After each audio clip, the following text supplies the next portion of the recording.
ये लोग आरएसएस के धंगर हैं।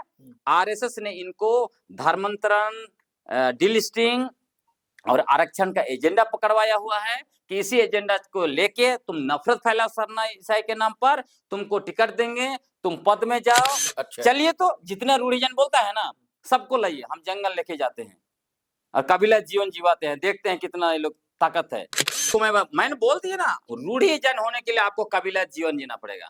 झारखंड का कोई भी आदिवासी समुदाय रूढ़िजन नहीं हो सकता है। हाँ, कि अगर उनके पुरखे किसी के यहाँ धंगर थे और आज वो इतने बड़े पद पर गए, तो उनको तो गर्व महसूस होना चाहिए। इनको शर्म महसूस क्यों होता है? मैं बता रहा हूँ कि इनको धंगर क्यों बोलता हूँ। ये लोग कैसे लोग? ये आरोप निशा कुमारी भगत का है, जिनका भी रहे जी, मैं ऐसे लोगों का नाम नहीं लेना चाहता। देखिए, आप पर आरोप है कि आप पालकी ढोटते हैं किसी की। आप पर यह भी आरोप है कि आप रूढ़िजन को लेकर जबरदस्ती के आप बयानबाजियां, व्याख्याएं कर रहे हैं। साथियों, सलाम, नमस्ते, सत श्री अकाल और जय भीम, जोहार। साथियों, राज्य के मुखिया हेमंत सोरेन दावोस गए हैं, विदेश में, लेकिन क्या वहां वो महसूस कर पा रहे हैं कि हमारा झारखंडी, हमारा आदिवासी आज एक नेवाले के लिए तरसता है। बूंद बूंद पानी के लिए भी उसे नदी नाले के पानी को उलीचना पड़ता है। अभी एक वीडियो वायरल हुआ था गुमला का, दोस्तों, पानी तक मैसर नहीं। आदिवासियों के पीड़ा, आदिवासियों का दर्द, उसकी त्रासदी सूरज की जैसा सच है दोस्तों। ऐसे कई सच हैं। 5 लाख से अधिक बेकसूर आदिवासी जेलों में बंद हैं। इनकी लड़ाई कौन लड़ेगा? आप जिस शख्सियत को देख रहे हैं, जो अपने तेवर के लिए, तर्कों के लिए जाना जाता है, ग्लैडसन डुडुम, ये ऐसी शख्सियत है जिन्होंने ऐसे आदिवासियों के लिए मानवाधिकार के ऐसे 500 से मामले, जिसकी फैक्ट फाइंडिंग की, सच को बाहर लाया, सामने परत उधेड़ी उसकी। उनमें से 300 लोग के मुकदमे तक लड़े साहब। इसके लिए पसीने चुआने पड़ते हैं, सड़क पर उतरना पड़ता है, जेब भी ढीली करनी पड़ती है, और सारी चीजों को ये कलम बंद भी करते जाते हैं। अगर झारखंड की राजनीति, आदिवासियों के दर्द, परेशानी, बदहाली को समझना है तो इनकी किताबें पढ़ा कीजिए। 30 से अधिक किताबें भी रच डाली ग्लैडसन डुडुम ने। और ये सिर्फ केवल झारखंडी भाषा या हिंदी भाषा में नहीं, विदेशी भाषाओं में भी इनकी चीजें विदेशी विश्वविद्यालय में पढ़ाई जाती हैं। आज जो लोग आलोचना करते हैं इनकी, कहते हैं कि पालकिट होते हैं ये किसी की, ऐसे सवाल उठाते हैं। पिछला वीडियो आपने देखा था, रूढ़िजन शब्द बहुत चर्चा में, बखिया उधेड़ी थी इन्होंने, ग्लैडसन डुडुम ने, और हमने समझने की कोशिश की थी कि रूढ़िजन शब्द क्या है। पिछला वीडियो आपने लक्ष्मीनारायण मुंडा का देखा हो, उन्होंने भी इस पर सवाल उठाया, ये क्या रूढ़िजन है, क्या बातें हो रही। तो सारी चीजों को हम समझने के लिए बैठे हैं दोस्तों। पहले मैं स्वागत करता हूं ग्लैडसन भाई आपका, जोहार। आपने समय दिया हमारे लिए। देखिए, आप पर आरोप है कि आप पालकी ढोटते हैं किसी की। आप पर यह भी आरोप है कि आप रूढ़िजन को लेकर जबरदस्ती के आप बयानबाजियां, व्याख्याएं कर रहे हैं, और आप हमेशा धांगर, धंगरी शब्द का भी इस्तेमाल आप करते हैं। तो ऐसा क्यों हो रहा है ग्लैडसन भाई? जो शब्द मैंने धांगर का शब्द उपयोग किया, खासकर आरएसएस और भाजपा का जो दिन रात ढोल पीटते रहते हैं, या हम आदिवासियों को आपस में सरना ईसाई के नाम पर, रूढ़ी परंपरा, प्रथा के नाम पर लड़वा कर बीजेपी के लिए वोट का जुगाड़ करते हैं, तो उनको मैंने धांगर कहा।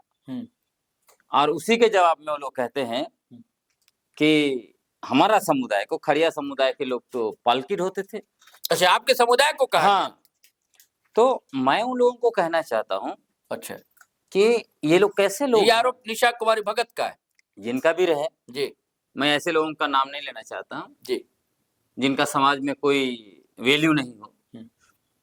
देखिए, ये वैसे लोग हैं जिनको अपने पुरखों पर गर्व नहीं है। इनको अपना इनके पुरखे बोझ लगते हैं, जी। इसीलिए इनके पुरखे जो काम किए जी। उसके बारे में सुनते हैं तो इनको जो है कि दर्द महसूस होता है।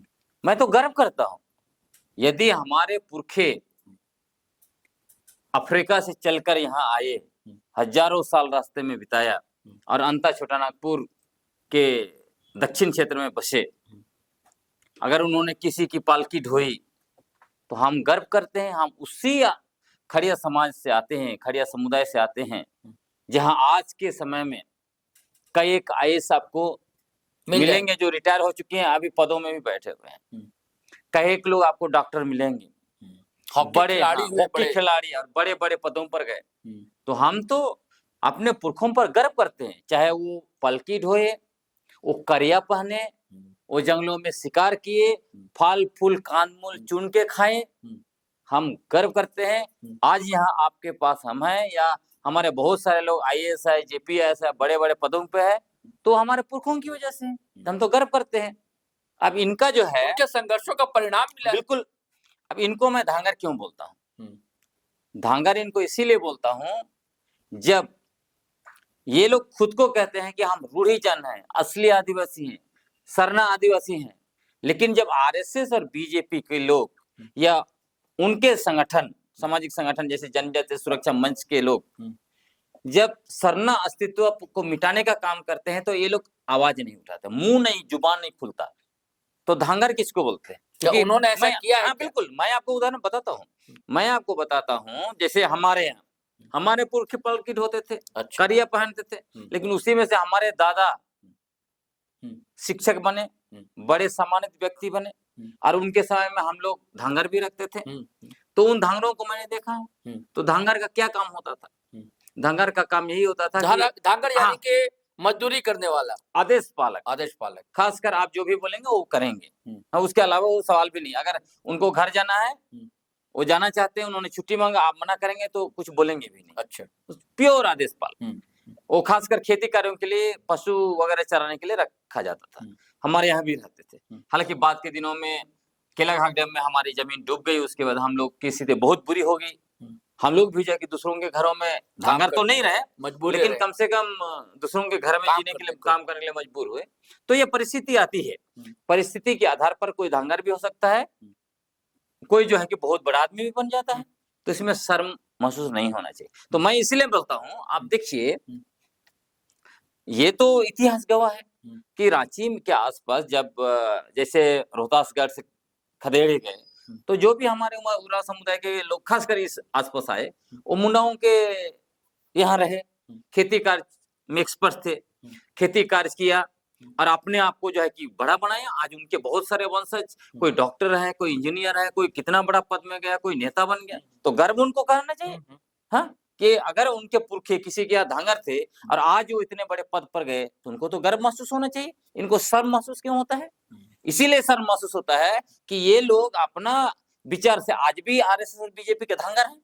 तो इनको जब धांगर शब्द बोलते हैं तो बुरा महसूस होता है, लेकिन जो लोग बहुत आगे निकल गए उनको गर्व महसूस होता है। एक बात की कि जनजातीय सुरक्षा मंच, मैं बता रहा हूँ कि इनको धांगर क्यों बोलता हूँ। मैं आपको बता रहा हूँ, जब भाजपा के नेता प्रथम मुख्यमंत्री माननीय बाबूलाल मरांडी इस सारे लोगों को कहा कि आप सनातन हिंदू हो, किसी ने आवाज उठाया?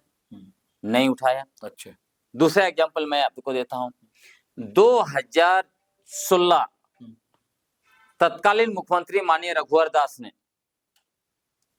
लैंड बैंक बनाया और सरना मसना जहरथन सबको लैंड बैंक में डाला पूंजीपतियों के लिए। मैंने खूंटी का ही निकाला, तो खूंटी का 541 सरना स्थलों को लैंड बैंक में डाला पूंजीपतियों के लिए। आप सोचिए, जब पवित्र सरना स्थल को लैंड बैंक में डाल दिया, आप मुंह नहीं खोले तो आप धांगर ही है ना। आप केंद्रीय सरना समिति चलाते हैं, अध्यक्ष हैं, आपने मुंह नहीं खोला और उनके इर्द गिर्द घूम रहे हैं, आप उनके साथ नाच रहे हैं, क्या है? धांगर ही है ना। उसके बाद आपको बताता हूं, ये जो जनजातीय सुरक्षा मंच के राष्ट्रीय अध्यक्ष और भाजपा नेता गणेश राम भगत 23 जून 2024 को अनगढ़ा में आकर कहा कि सरना झंडा ईसाई मिशनरियों का दिया हुआ झंडा है, इसको उखाड़ के फेंकना चाहिए, आदिवासियों का झंडा नहीं है। ये धंगर लोग मुंह क्यों नहीं खोले? यही बात अगर कोई और बोले रहता तब ये लोग क्या करते? पूरा नौटंकी करते। तब तो ये जो मालिक लोग इनको आदेश दे देता कि जाओ शोर मचाओ, नौटंकी करो। हाँ, उसी तरह जब झारखंड सरकार ने सरना कोड बिल पारित करके केंद्र को भेज दिया, तब यही जनजातीय सुरक्षा मंच के प्रदेश अध्यक्ष भी रहे, मीडिया प्रभारी सोमा उरांव, क्या कहा, मैं इसको झारखंड हाईकोर्ट से पीआईएल करके उड़ा दूंगा, सुप्रीम कोर्ट में उड़ा दूंगा, मैं खा जाऊंगा, तब कहा सरना कोड को। ये धंगर लोग आवाज उठाए। अभी फिलहाल देखिए, भाजपा सांसद राजस्थान से लोकसभा में उन्होंने सरना कोड का पुरजोर विरोध किया। ये धंगर लोग क्यों नहीं आवाज उठाए?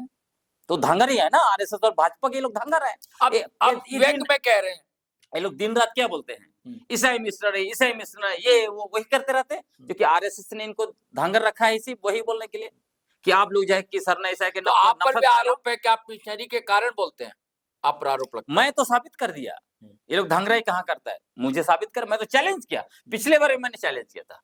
मुझे जो लोग कहते हैं कि ये वेटिकन का दलाल है, ये ईसाई मिशनरी का दलाल है, उनका स्पोक्स पर्सन, साबित करो ना भाई। और मैं रोज दिन आपको साबित कर दूंगा कि आप कैसे आरएसएस और भाजपा के दलाल हैं। अभी आपको बताता हूँ, 17 ये जनवरी को जब पाढ़ा राजा सोमा मुंडा की जो हत्या हुई थी और उसी के विरोध में जब झारखंड बंद बुलाया गया था, तब जनजातीय सुरक्षा मंच के लोग 2 दिन का जो है कि होटल में सेमिनार कर रहे थे। क्या सेमिनार कर रहे थे? कैसे पेशा के नाम पर नफरत फैलाया जाए, कैसे सांप्रदायिकरण किया जाए, और उसमें पंचायत विभाग की पूर्व निदेशक निशा उरांव उनको बताने गए थे, ट्रेनिंग देने गए थे। और वहां कौन लोग थे? यही जनजातीय सुरक्षा मंच के लोग, यही भाजपा के जो एसटी मोर्चा के लोग।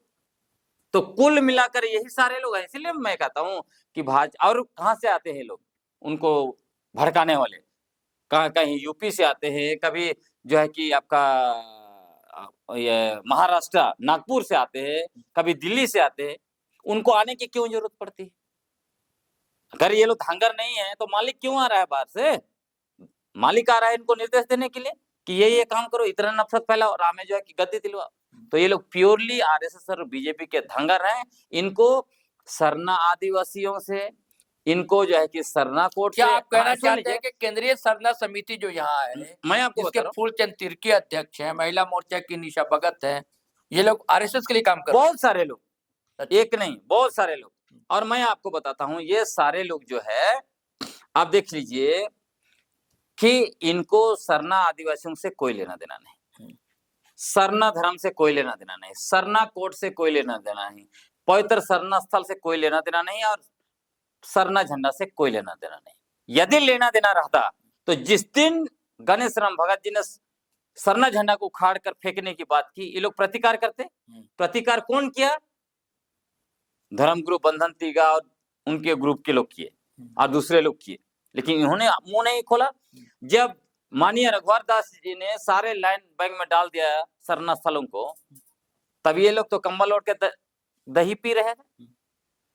आप सोचिए, आप एक बड़ा धार्मिक संगठन चला रहे हैं और आपका धर्म पर जो है कि हमला हो रहा है, धार्मिक स्थल पर हमला हो रहा है, झंडा पर हमला हो रहा है, आप मुंह नहीं खोलेंगे साहब? और आपको मान लिया जाएगा कि आप जो है कि अपने सरना धर्म का बहुत बड़े आप हितैषी हैं, और हाथ में लाल धागा बांध के, कलवा बांध के आप घूमते रहते हैं और कहेंगे हम असली आदिवासी हैं, तो मान लिया जाएगा? स्वीकार, आपका थोथलेबाजी को स्वीकार कर लिया जाएगा? नहीं किया जाएगा ना। नहीं, आप सीधे सीधे हमला तो आप निशा भगत पर कर रहे हैं, निशा उरांव पर कर रहे हैं, ऐसा लगता है। मैं सीधा सीधा 25 साल में उठा के देख लीजिए। अच्छा, एक दिन का बात मैं नहीं कर रहा हूँ, विगत 25 वर्षों के अंदर में जिन जिन लोगों ने, नहीं रूढ़ीजन का मुद्दा ये तो बाद में आया, लेकिन ये जो सरना ईसाई के नाम पर जो लोग नफरत फैला रहे थे, उदाहरण बता दीजिए ना, इन्होंने सरना आदिवासियों का कितना कल्याण किया। रांची में जितना सरना आदिवासियों का जमीन गैर आदिवासियों के हाथ में गया, किसने दिलाया है?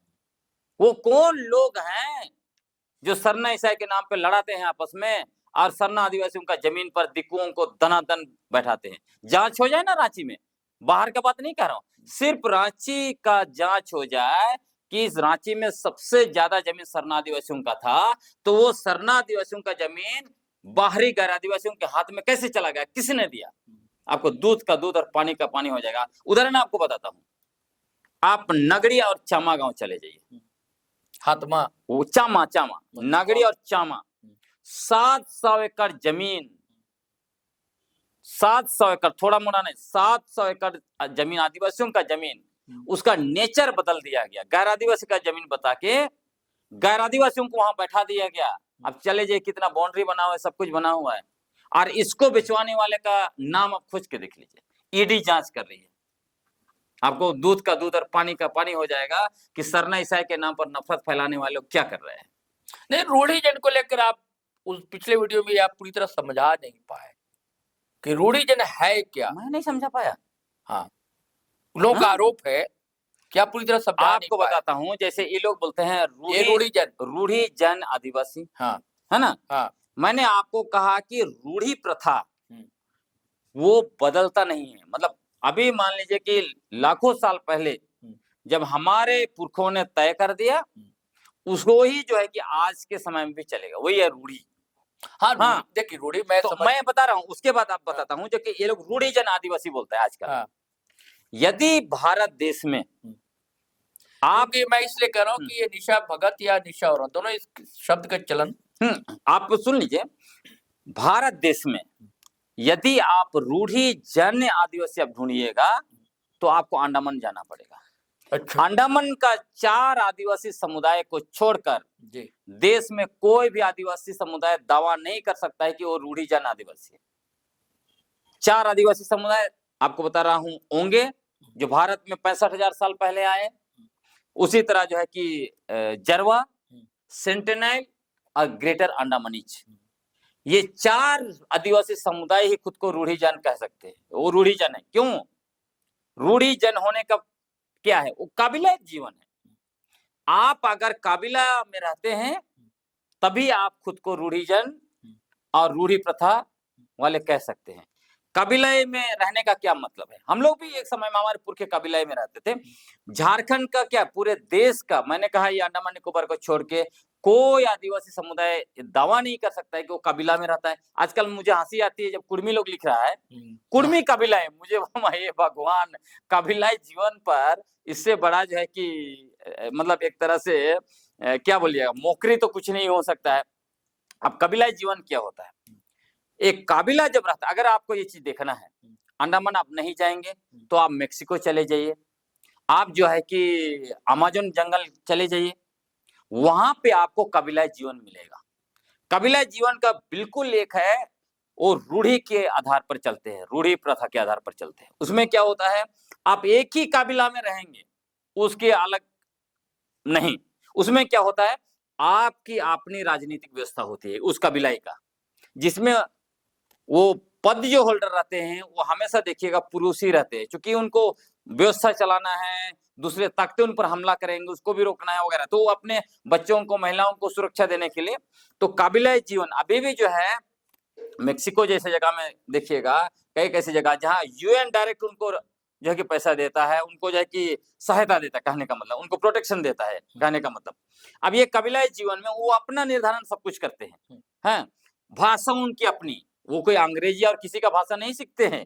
हाँ, उनकी अपनी भाषा, अपनी संस्कृति, सब कुछ। यहाँ भी रूढ़ीजन की बात कर रहे हैं, सुनिए सुनिए ना, हाँ। रूढ़ीजन की जो लोग बात कर रहे हैं वो भी तो अपनी भाषा जानते हैं। कौन भाषा जानता है? भाषा जानता है। आप अच्छा। आगे बताने दीजिए। उसी तरह अच्छा, यहाँ के बारे में आप तुलनात्मक देखिए तो आपको स्पष्ट समझ में आएगा। कबीलाई जीवन में जैसे मान लीजिए आप, हम मेक्सिको और हम ये ब्राजील नहीं जाते हैं, हम जो है कि अपना क्या अमेज़न फॉरेस्ट नहीं जाते हैं। आप देख लीजिए, अंडमान से तुलना कीजिए, ये जो 4 समुदाय, ये 4 समुदाय आपस में भी शादी ब्याह नहीं करते, इंटरेक्शन ही नहीं है। वो अपने अपनी भाषा में, अपने अपने परंपरा में जीते हैं, नंबर 1। नंबर 2, उनकी अपनी राजनीतिक व्यवस्था है, जैसे भी चलाना है समाज चलाते हैं। अब यहाँ पे क्या है, यहाँ झारखंड, कहीं हम देश का बात ना किया, झारखंड का आदिवासी राजनीतिक व्यवस्था में देखिए, वोट दे रहा है, चुनाव लड़ रहा है, कहाँ से आप काबिला व्यवस्था में रहिएगा?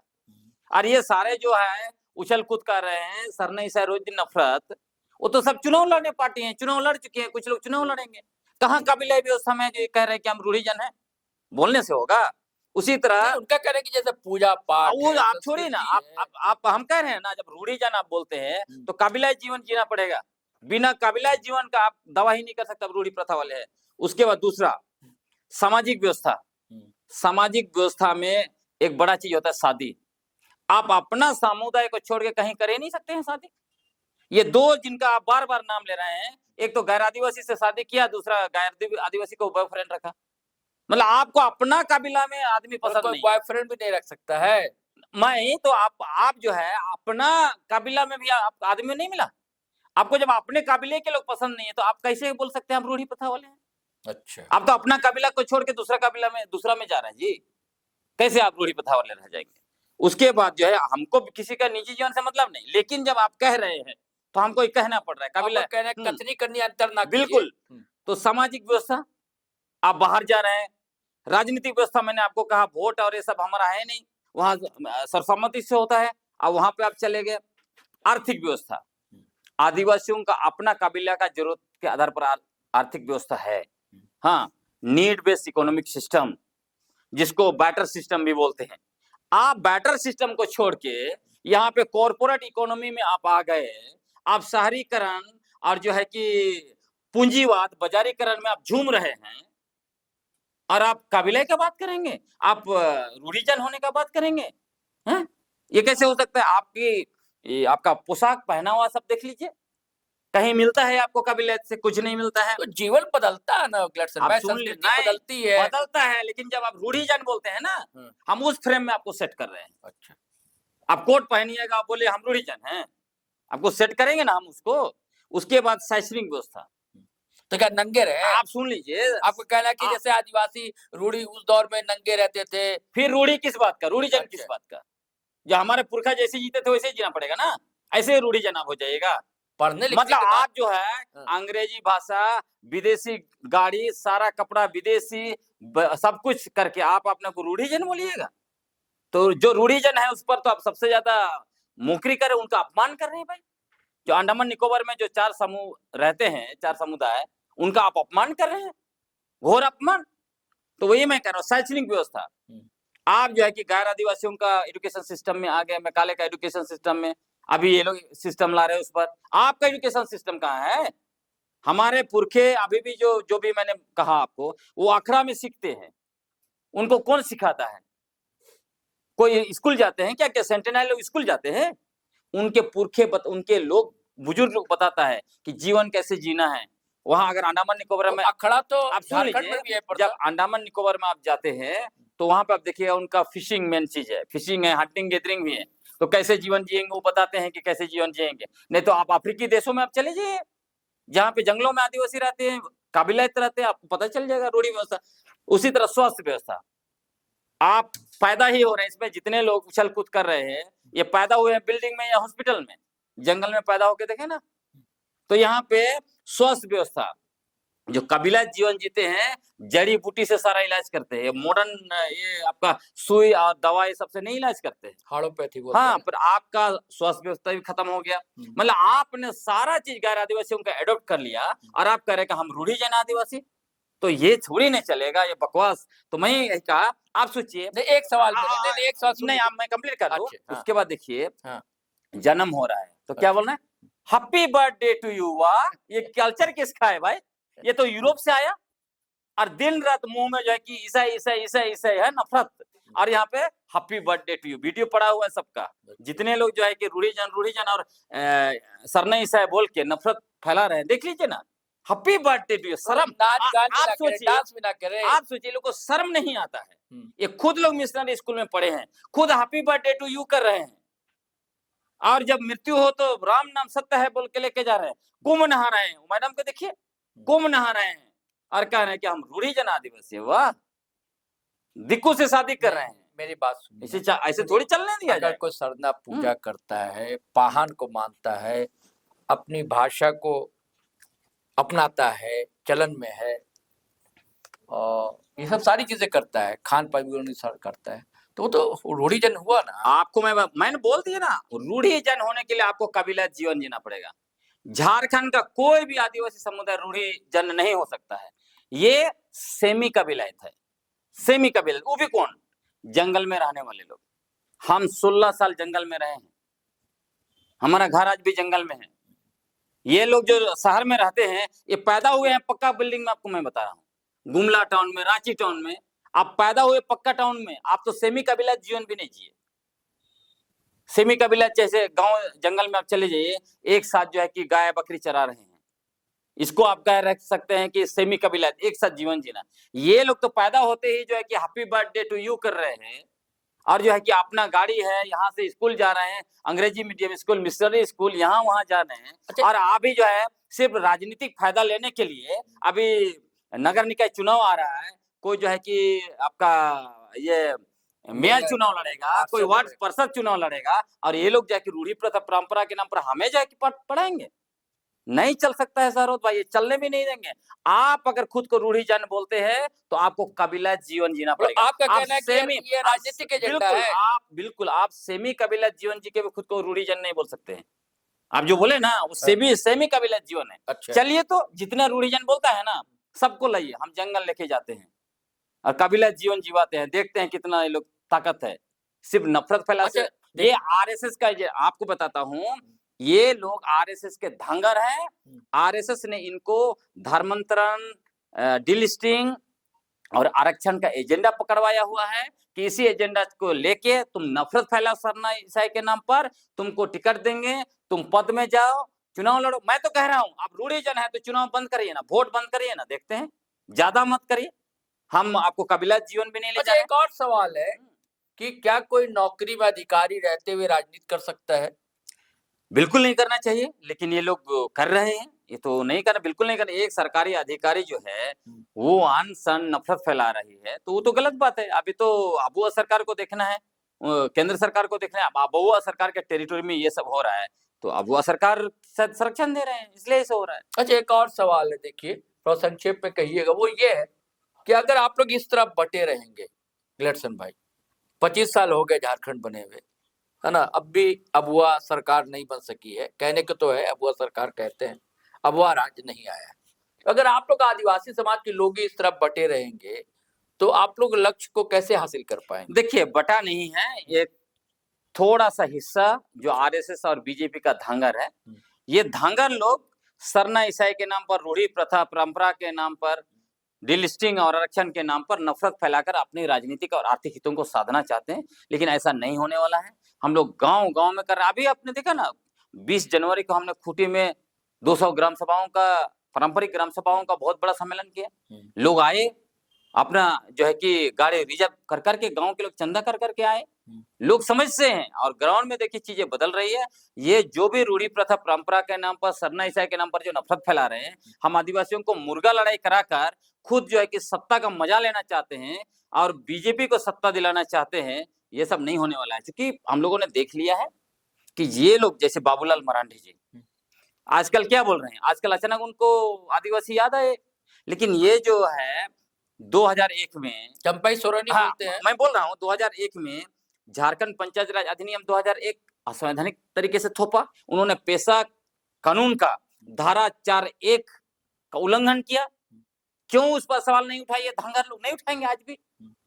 मानी चंपाई सोरेन जी खुद ही जो है कि मुख्यमंत्री थे। 6 महीना बहुत होता है सरोज भाई। हाँ, बहुत। हमको बैठे ही नहीं 6 महीना, हम 1 महीना में एक पेशा कानून का जो 23 प्रावधान है उसके अनुरूप का नियमावली बना देंगे। 6 महीना में इस आदमी एक चीज नहीं बनाया, और क्या बोलता है, अभी कह रहे कि हम फाड़ के फेंक देंगे। अरे भाई, जब आपको ताकत है इतना बड़ा कि फाड़ के फेंक देंगे, तो सबसे पहले तो माननीय बाबूलाल मरांडी जी से सवाल पूछिए कि उन्होंने पेशा कानून का धारा 4(1) का उल्लंघन करते हुए कैसे झारखंड पंचायत राज अधिनियम बना के अनुसूचित क्षेत्र में थोप दिया। कैसे संविधान का अनुच्छेद 244(1), 243(m) और 254 का उल्लंघन करके अनुसूचित क्षेत्र में जो थोप दिया जेपीआर है। कैसे अर्जुन मुंडा ने जो है कि नगर पालिका कानून 2011 थोप दिया। तो मुंह नहीं खुलेगा, उनको सिर्फ राजनीति करनी है। कैसे जो है कि सरना मसना दिसावली, मैंने ये भी सुना माननीय चंपाई सोरेन जी कह रहे थे कि सरना पूजा करने कोई नहीं रहेगा तो कौन सरना पूजा करे? भाई आपका तो सरना, मसना और देसावली को तो लैंड बैंक में डाल दिया है रघुवर दास ने, उस पर आप सवाल क्यों नहीं उठाते हैं माननीय चंपाइश्वरी साहब? तो उस पर उनका मुंह नहीं खुलेगा। उनको उस पर मुंह नहीं खुलेगा कि झारखंड के कैसे 37% आदिवासी का हिंदूकरण हो गया, कैसे आज भी घर वापसी के नाम पर आदिवासियों का हिंदूकरण हो रहा है। उस पर माननीय चंपाइश्वरन का मुंह नहीं खुलेगा, क्योंकि खुद भी जो है कि कलवा बांध के यहाँ भरे हैं, क्योंकि खुद भी जो है कि हिंदू धर्म तो उनका कहना है ना कि सरना सनातन एक है। बोलने से होगा सरना सनातन एक है, उस पर एक अलग ही डिबेट हो सकता है, लेकिन उस पर हम नहीं जाएंगे। जो भी बोलता है सरना सनातन एक है, वो एक घर वापसी होती है। मैं आपको कह रहा हूं, जो कहता है कि सरना सनातन एक है, वो सरना धर्म का सबसे बड़ा दुश्मन है। इसलिए हमारे सरना आदिवासियों को समझना चाहिए, जहां कोई भी नेता का, कोई भी आदिवासी का कि सरना सनातन एक है, समझ लो कि ये आपका अस्तित्व को मिटाने के लिए काम कर रहा है, वो आपका सबसे बड़ा दुश्मन है। अच्छा, आपने कहा कि आदिवासी बटावा नहीं है, कुछ लोग हैं, लेकिन देखिए सोमा मुंडा पढ़ सरेशाम हो जाती है, आदिवासी समाज सड़क पर उतरा, आप जैसे लोग नहीं दिखे। नहीं, मैं आप जानते ही हैं मेरी तबीयत खराब थी। अच्छा। लेकिन आप देखिए कि जैसे ही उनकी हत्या की खबर आई, मैंने सबसे पहले सोशल मीडिया में डाला। अच्छा। सोशल मीडिया में डाला। उसके अलावा उस दिन हमारा प्रोग्राम होने वाला था 8 तारीख को जिवरी में। जिवरी में एक बड़ा सम्मेलन भी था, वहाँ विजिट भी था। हमने उनके मान सम्मान में उस कार्यक्रम को स्थगित कर दिया। आप गए परिवार से मिलने? स्थगित कर दिया। उसके बाद मैं बता रहा हूँ, उसके बाद क्या हुआ, मेरी तबीयत खराब थी, आप जानते ही हैं। उसके बाद आपका इधर भी आपके पास बहुत मुश्किल से आ पाए थे। लेकिन नहीं, एक देखिए, हमारा संगठन का एक अलग तौर तरीका है। हम लोग जो अभी आंदोलन चल रहा है, हम लोग अलग तरीके से हम लोग काम भी कर रहे हैं। अभी हम लोग सरकार को भी लिखने वाले हैं, को लेकर जागरूकता फैला रहे हैं। हम लोग उनको नहीं, हम लोग उनका परिवार के लिए भी हम लोग कोशिश कर रहे हैं कि हम लोग ये सरकार से लिख के उनके लिए भी कुछ डिमांड, अभी बहुत, मैं सब कुछ यहाँ पे पत्ता नहीं खोलना चाहता। मैं देखिए, मैं हर चीज को मीडिया में नहीं बोलता। हम लोग का बहुत सा चीज इंटरनल काम चलता है। जैसे मैं उदाहरण के लिए बोलता हूँ आपको, जैसे पथलगाड़ी आंदोलन हुआ। पथलगाड़ी आंदोलन के समय में बहुत सारे हमारे आदिवासी भाई बहन फंस गए थे। उन्होंने अपना मतलब खेत बंधा किया, कोई मवेशी बेचा, पेड़ बेचा, धान चावल सब बेचा, मतलब ऐसे कर्ज के जाल में फंस गए थे। हम लोगों ने उनके लिए भी बहुत सा आर्थिक रूप से मदद किया, कई लोगों का जमीन वगैरह भी छुड़वा दिया। लेकिन हर चीज को हम लोग जो है कि ग्लैमराइज नहीं करते हैं कि हमने ये किया, वो किया, वो किया। इसलिए जब हर सवाल का जवाब मीडिया में नहीं देना चाहिए, तो हम निश्चित तौर पर हम लोग जो है ये किए हैं। और मैं आपको कहना चाहता हूँ कि यह दुर्भाग्य है कि इस चीजें इस तरह की घट रही है झारखंड में। अब सरकार को सचेत होना चाहिए। और जिस तरह से परिस्थिति, क्योंकि बीजेपी और आरएसएस तो पॉलिटिकल है, एजेंडा इनका है, तो ये लोग करेंगे ही करेंगे जो भी करना है।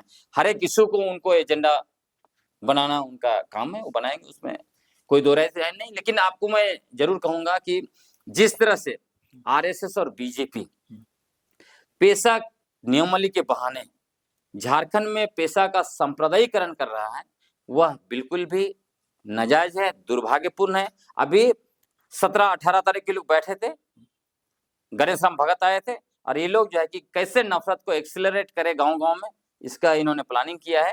लेकिन ये हम लोग नहीं होने देंगे, क्योंकि झारखंड 250 वर्षों का संघर्ष का इतिहास है। और अब मैं आपको यह भी कहना चाहता हूं कि 250 वर्षों का संघर्ष के इतिहास में धर्मांतरण, डिलिस्टिंग, आरक्षण कभी हमारे एजेंडे नहीं रहे। हमारा एजेंडा आदिवासी पहचान है, हमारा एजेंडा स्वायत्ता है, हमारा एजेंडा है अपनी जमीन, इलाका और प्राकृतिक संसाधनों पर मालिकाना हक हासिल करना। और उसको हम लोग हासिल करने के लिए निरंतर उलगुलान हम लोग जारी रखेंगे। साथियों, लड़ाई लंबी है और दमखम के साथ है ग्लेडसन डुंगडुंग, इनके टीम और भी लोग हैं। और इनका कहना है कि समाज बटा हुआ नहीं है, कुछ लोग हैं जो आरएसएस और भाजपा के बहकावे पर ये सारी चीजें करते हैं। इनका आरोप है को सांप्रदायिकता फैला रहे हैं, वही धांगर है दरअसल। और पालकी की जहां तक ढोने की बात है, तो अगर कोई ऐसा किसी ने किया है, अगर हमारे पुरखों ने किया, तो गर्व है, गलत क्या है? संघर्ष का परिणाम मिला, आज पढ़ लिख रहे हैं लोग, आगे बढ़ रहे हैं, संघर्ष से ही जीवन चलता है। और पेशा पर भी जन जागरूकता फैला रहे हैं, इनकी टीम फैला रही है। ऐसी कई बातें फिर हम अगले वीडियो में मिलेंगे दोस्तों, और आपसे बातचीत करेंगे। आपका शुक्रिया ग्लेडसन भाई, बहुत बहुत आभार। लेकिन साथियों, आपसे आग्रह है, गुजारिश है कि अगर आपने हमारा चैनल सब्सक्राइब नहीं किया तो कर लीजिए। और फेसबुक पर भी हम लोग रहते हैं, वहां भी आप ज्वाइन कर लें, आप फॉलो कर लें पेज, और वीडियो धड़ाधड़ दानादार शेयर कीजिए, लाइक कीजिए, कमेंट कीजिए। और ये वीडियो खास करके इसमें कई बातें साथियों खुलकर सामने आती है। चलिए चलते हैं। जय हिंद, जय भारत।